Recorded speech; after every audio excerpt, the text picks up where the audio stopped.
자, 잘 쉬셨습니까? 지난 시간에 이어서 준변동비와 준고정비부터 설명을 드려볼게요. 자, 우리가 준변동비.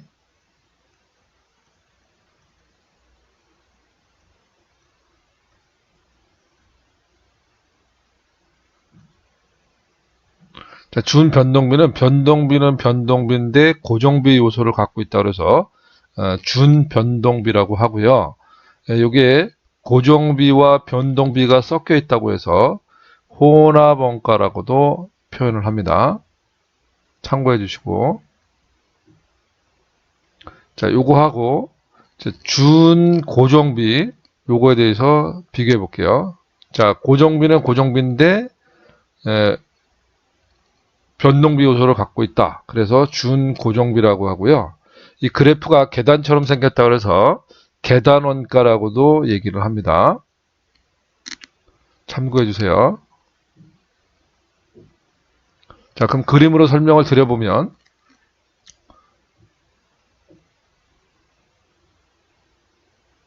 자, X축은 생산량으로 놓고요. 자, Y축은 총원가입니다. 자, 그러면 우리가 요런 거 한번 생각해 볼게요. 공통점을 한번 찾아보세요. 가스료, 수도료, 전기료. 자, 이런 것들은 공통점이 뭘까요? 네, 기본요금이라는 게 있죠. 기본요금. 기본요금이라는 건 쓰나 안 쓰나 일정 금액을 내야 되는 게 기본요금입니다. 자, 그러니까 이 그래프로 나타나면 자, 예를 들어서 전기료라고 얘기하면 5kW까지는 뭐 기본요금이 징수된다. 그러면 5kW까지는 쓰든 안 쓰든 내야 되는 거죠. 그러니까 요만큼은 고정비 성격을 갖고 있는 겁니다. 그 다음에 5kg를 초과해서 사용하게 되면 그때 이제 비례적으로 이렇게 증가가 되겠죠. 그래서 요거 단면을 이렇게 잘라보면요. 이렇게 된다는 거야. 그래서 요 부분은 우리가 고정비라고 얘기할 수 있고요. 그 다음에 요 부분은 변동비라고 얘기할 수 있죠. 그래서 아까도 말씀드렸지만 고정비하고 변동비가 섞여 있다고 그래서 혼합원가라는 말을 하기도 합니다. 자, 이거는 변동비는 변동비지만 주된 역할이 이제 변동비죠. 그런데 일부 고정비 요소가 포함되어 있다. 그래서 변동비라고 하지 않고 준변동비다라는 말을 한다는 겁니다. 자, 이번에는 준고정비에 대해서 설명을 드려볼게요. 자, 여전히 X축을 생산량으로 놓고요. 자, Y축은 총원가입니다. 자, 그림을 그려놓고 설명을 드릴게요.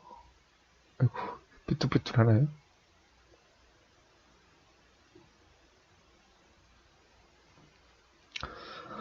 자, 여기 X축을 생산량 또는 기계 대수라고 생각을 해보시죠. 자, 그럼 우리가 기계를 임차해서 쓴다고 가정을 해볼게요. 그리고 기계 한 대당 월 사용료는 100원이라고 가정을 할게요. 그리고 이 기계는 한 달 동안 쉬지 않고 돌리면 100개를 생산합니다. 자, 그러면 기계 한 대가 있으면요. 자, 기계 한 대를 빌리면 100개를 생산할 수 있는 거죠. 100개. 자, 그러면 이거 월 임차료가 100원입니다. 100원. 그러면 연계에서 100개까지는 기계 한 대로 생산이 가능하니까 임차료는 100원이 되겠죠. 자, 우리가 생산량을 더 늘리고 싶으면 기계를 한 대 더 빌려야 되겠죠. 자, 그럼 2대가 되겠습니다. 기계가. 그럼 최대 몇 개까지 생산할 수 있다? 200개까지 생산이 가능하겠죠. 그러면 이제 2대를 빌렸으니까 임차료가 이제 200원으로 증가할 겁니다. 그럼 요 101개에서 200개까지는 200원이 된다는 거죠, 임차료가. 그다음에 더 생산을 늘리고 싶다. 그러면 기계 한 대를 더 빌려야 되겠습니다. 그럼 3대를 빌리면 최대 300개까지 생산이 가능하고요. 자, 그리고 3대를 빌렸으니까 임차료는 300원이 되겠죠. 그래서 요 구간은 이렇게 될 겁니다. 이렇게 일정 구간 동안엔 고정비로 이렇게 표현이 되지만 이걸 계속 생산량을 증가시키다 보면 이 비용이 이렇게 계속 증가를 한다는 걸 알 수 있습니다. 아하, 그러니까 어느 범위 내에서는 고정비지만 그 구간을 늘려보면 이렇게 계속 증가한다는 걸 알 수 있어요. 그래서 얘가 고정비라고 얘기하지 않고 준고정비다. 그렇게 얘기를 하고요. 이 모양이 계단처럼 생겼다고 해서 계단 원가라고도 얘기를 합니다. 자, 그래서 준변동비, 준고정비까지 설명을 드렸고요. 이 그래프를 보여주면서 뭐 준고정비를 찾아봐라, 뭐 준변동비를 찾아봐라, 이렇게 얘기하는 경우 찾을 수 있어야 되겠습니다. 자, 그러면 교재를 보고 추가적인 설명을 해보도록 하겠습니다.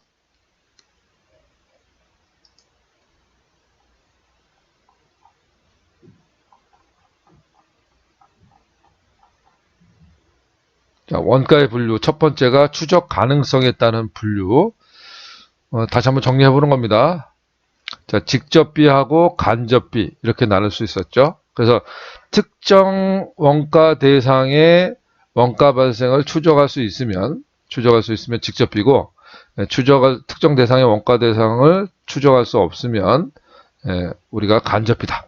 그래서 특정한 원가 대상이라는 건 그냥 하나의 제품이라고 생각을 하시면 편할 것 같아요. 그래서 어떤 제품 생산하는데 들어간 원가, 자, 추적할 수 있으면 직접비고, 자, 원가는 발생했지만 그 제품에 얼마가 들어갔는지 알 수가 없는 경우는 간접비가 된다. 이렇게 생각을 하시면 되겠습니다. 자, 추적 가능성에 따른 분류였고요. 자, 기능에 따른 분류. 요거는 이제 제조원가하고 비제조원가로 나누는데요. 자, 제조원가와 비제조원가로 나누는데, 쉽게 여러분들 저 실기 해본 사람은 금방 이해할 수 있을 겁니다. 우리가 제조원가는 어디서 발생하는 거예요? 공장에서 발생하는 겁니다. 그래서 우리가 공장 경비 500번대로 우리가 입력을 하죠. 예. 실기를 아직 안 하신 분들은 나중에 배우게 될 겁니다. 그래서 500번대 공장 경비는 제조원가가 되는 거고, 요 비제조원가는 본사 경비라고 생각하시면 될 것 같아요. 본사 경비. 그러니까 실기에서 800번대로 입력을 하잖아요. 그래서 공장에서 발생하면 제조원가, 본사에서 발생하면 비제조원가. 그렇게 이해를 하시면 되고요. 자, 제조원가는 세 가지가 있는데 지난번에 제가 강조를 드렸죠. 직접 재료비, 직접 노무비, 제조간접비. 특히나 이 제조간접비는 모두 포함된다. 재료비 중에 간접 재료비, 노무비 중에 간접 노무비, 이것도 제조 간접비에 속한다는 거 유념하시기 바랍니다.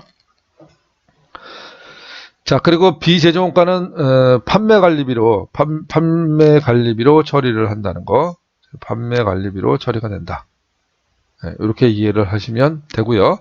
요거는 이제 단기 발생된 기간 비용으로 처리가 된다는 거 알 수 있겠습니다. 그러니까 조금 더 설명을 드려보면 이 제조원가는 언제 비용화되냐면 제품이 완성이 돼서 그 제품이 판매가 이루어지면 이제 매출원가라는 비용 처리가 되는 거죠.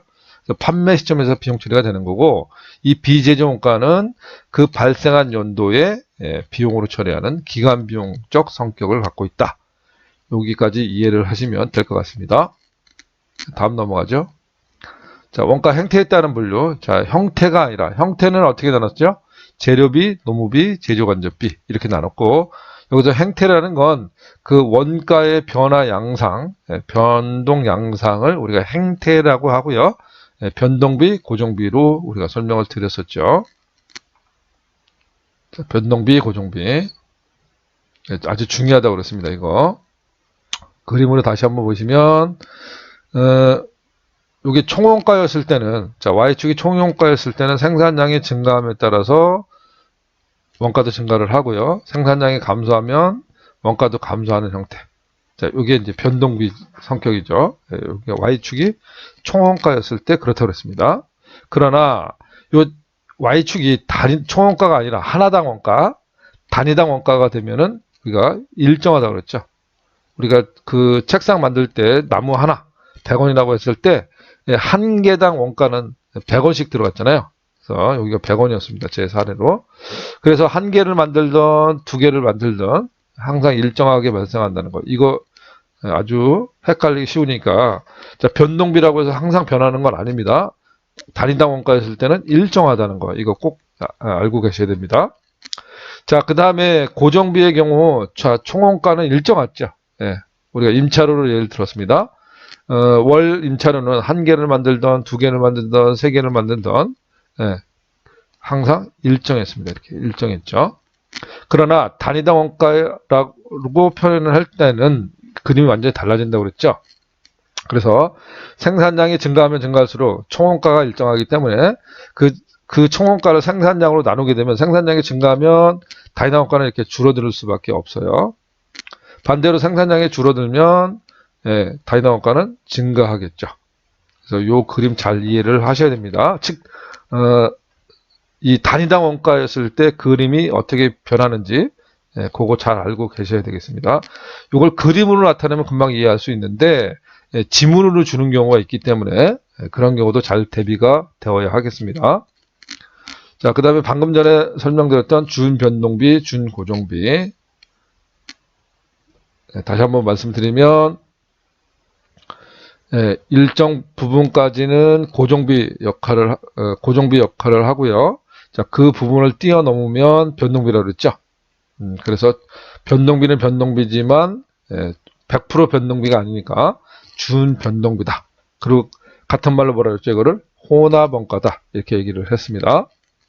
그 다음에 고정비는 고정비인데 100% 고정비는 아니다. 그래서 준변동비라고 그랬고, 이 일정 구간을 뛰어넘을 때마다 원가가 증가했죠. 그래서 계단 원가라고도 말씀을 드렸습니다. 여기까지 제가 설명드렸네요. 자, 그 다음에 의사결정과 관련성 있는 분류. 요것도 이제 많이 나오는 형태니까 최근에 들어서는 이쪽이 좀 더 많이 나오는 것 같습니다. 그래서 이것도 잘 알아두셔야 되는데, 크게 이제 두 번째 거를 먼저 설명을 드려볼게요. 자, 방가로 2번 관련 원가와 비관련 원가. 그러니까 우리가 의사결정할 때 반드시 고려를 해야 되는 원가를 관련 원가라고 그러고요. 자, 비관련 원가는 의사결정할 때 고려하면 안 되는 거, 그걸 우리가 비관련 원가다. 이렇게 말씀을 드릴 수 있습니다. 그러면 요거는 이제 관련 원가, 비관련 원가 설명을 드렸으니까 이제 매몰 원가는 요 비관련 원가에 속하고요. 그러니까 의사결정할 때 전혀 고려를 하면 안 되겠습니다. 그리고 반대로 기회원가는 의사결정할 때 반드시 고려를 해야 되는 관련 원가다. 이렇게 좀 공부를 하시면 좋을 것 같아요. 자, 그러면 매몰원가하고 기회원가에 대해서 좀 설명을 드릴 건데, 교재에 왔으니까 잠깐 교재를 보면 매몰원가는 과거의 의사결정으로 인해서 이미 발생된 역사적 원가라고 얘기를 합니다. 역사적 원가. 자, 그리고 기회비용은 선택된 대안 이외에 포기된 다른 대안 중 최선의 대안을 우리가 기회원가라고 얘기를 하는데, 이렇게 설명을 드리면 좀 이해가 쉽지 않을 거예요. 그래서 제가 다시 한번 칠판을 보고 설명을 드려볼게요.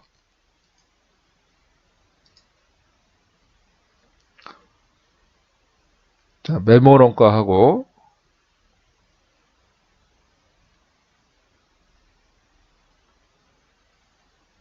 기회원가 또는 기회비용이라고도 합니다.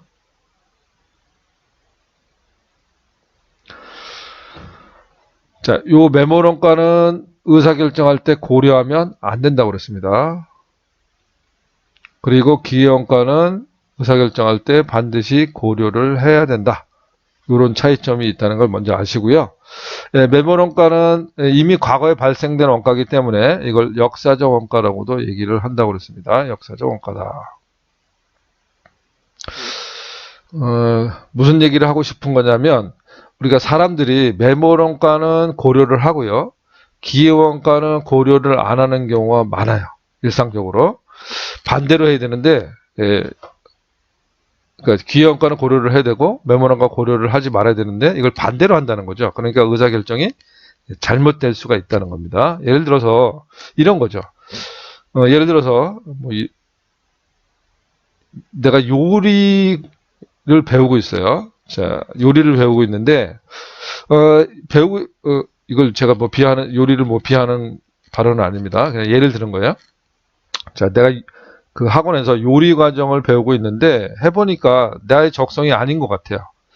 너무 힘도 많이 들고 또 뭐 만들어도 뭐 그렇게 맛있다는 느낌을 못 갖는 거예요. 그래서 이제 회의에 빠졌다가 새로운 걸 알게 됐어요. 이제 회계 과정이 있다는 걸 알게 되고 요거는 내가 좀 할 수 있을 것 같아요. 그래서 지금 내가 과정을 변경하려고 그래요. 자, 그런데 내가 이 요리 과정을 듣기 위해서 여러 가지 비용들이 발생됐어요. 뭐 책도 사고요. 뭐 교통비도 들고요.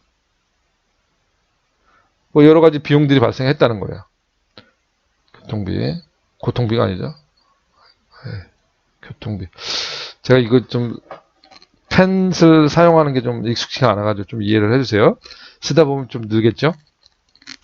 자, 그러면 이렇게 요리 과정에서 들어간 이 책이나 교통비 이거는 메모런가라는 거야. 메모런가. 내가 이거를 미래 의사결정할 때 고려하면 안 된다는 거야. 무슨 말이냐면 내가 회계 과정으로 변경을 할까 말까를 고민하고 있잖아요. 그러면 내가 이 회계 과정 의사결정할 때 어떻게 판단해야 되냐면 내가 이 회계 과정으로 변경을 할까 말까는 이렇게 따져야 된다는 거예요. 내가 이 회계 과정을 들어서 뭐 자격증을 취득한다. 자, 자격증을 취득해서 내가 취업을 하게 되면 나한테 돌아오는 어떤 효익이 있을 겁니다. 또는 뭐 다른 거 사업을 할 때 나한테 어떤 도움이 될까? 뭐 취업을 할까? 사업을 할까? 취업을 하게 되면 어떤 이익이 있을 거고 사업을 하게 되면 나한테 이 회계가 어떤 도움을 줄지 이런 걸 가지고 따져야 되는데 그러지 않고요. 내가 그동안 여태까지 들어간 돈이 얼만데 이거는 전혀 고려하면 안 된다는 거죠. 억울하니까 내가 계속 해야 되겠다. 그런 거는 메모런가이기 때문에 미래 의사결정에 고려되면 안 된다는 거예요. 그런데 자꾸 이걸 고려한다는 거죠. 그래서 적절한 사례를 지금 제가 말씀을 드리는 겁니다. 이번에는 기회원가 개념인데 이것도 기회원가는 의사결정할 때 고려를 해야 되는데 이걸 고려를 안 하는 게 또 문제라는 거죠. 왜 고려를 안 하고 빠뜨리냐? 얘는 장부에 기록되지가 않아요. 자, 장부에 기록되지 않기 때문에 자꾸 빠뜨린다는 거예요. 그러나 반드시 기회원가는 의사결정할 때 고려가 돼야 되는 겁니다. 그럼 먼저 기회원가가 어떤 의미인지 기회비용에 대해서 설명을 드려볼게요. 자, 내가 1억이라는 창업자금이 있습니다. 자, 창업자금이 1억이 있어요.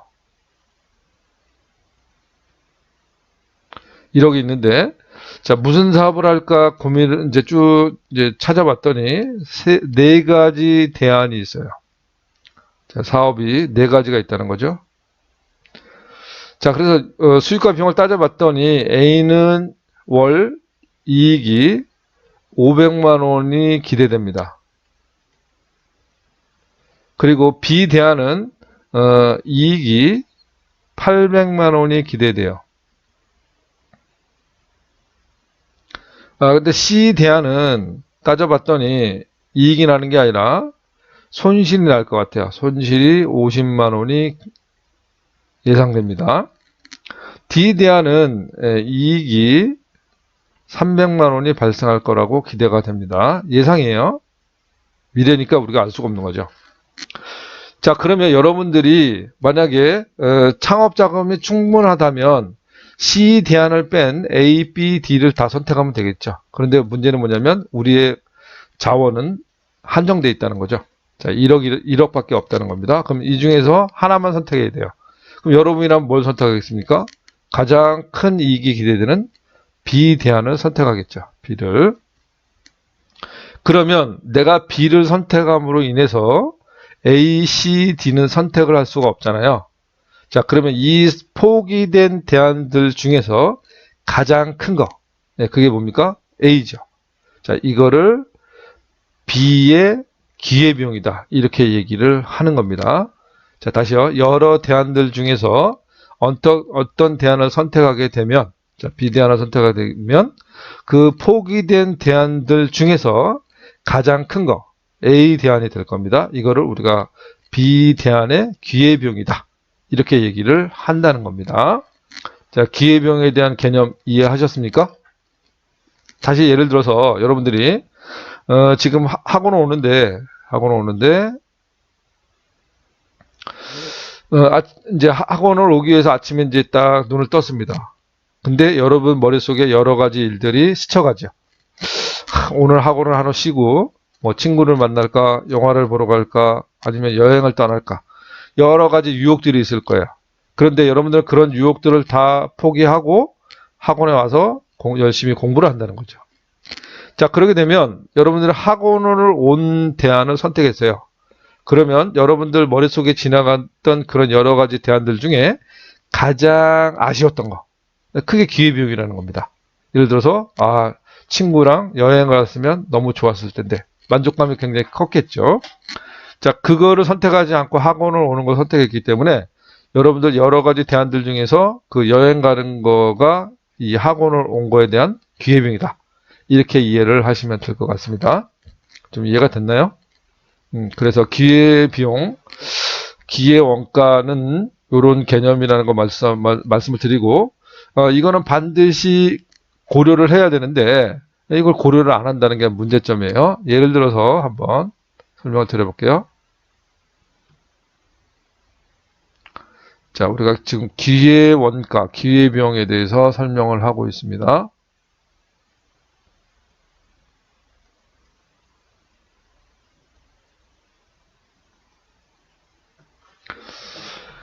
그러면 이런 거죠. 예를 들어서 김과장이라는 사람이 있는데,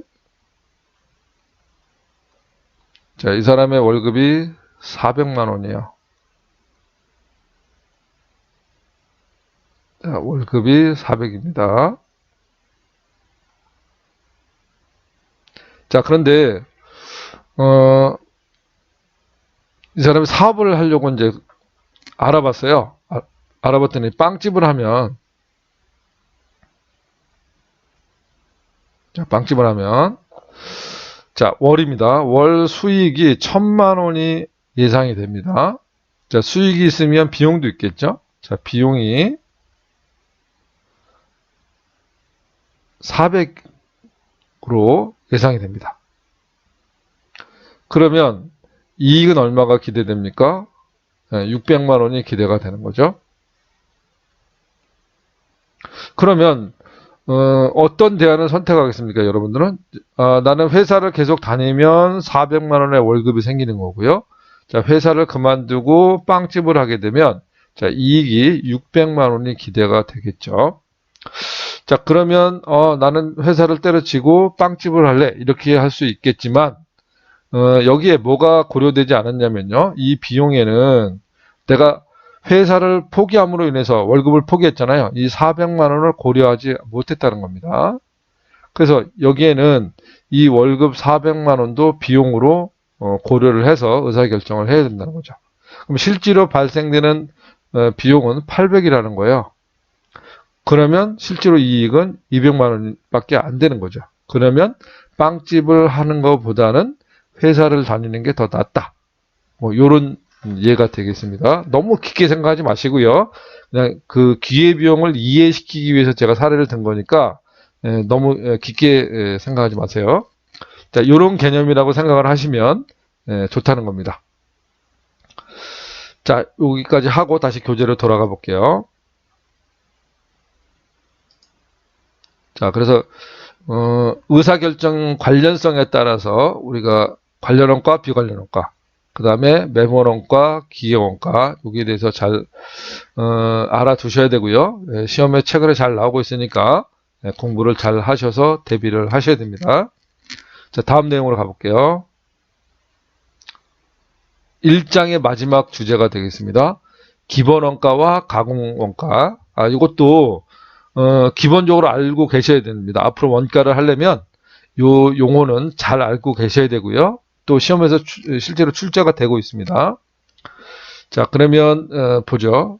우리가 제조원가 3요소가 세 가지가 있었잖아요. 직접 재료비, 직접 노무비, 그다음에 제조 간접비 이렇게 세 가지가 있다고 그랬죠. 그래서 이 직접 재료비하고 직접 노무비를 합쳐서 우리가 제품을 이루는 기초 원가다 이렇게 얘기를 하고요. 또는 기본 원가라고도 얘기를 합니다. 그래서 직접 재료비와 직접 노무비를 합쳐서 뭐라고 부른다?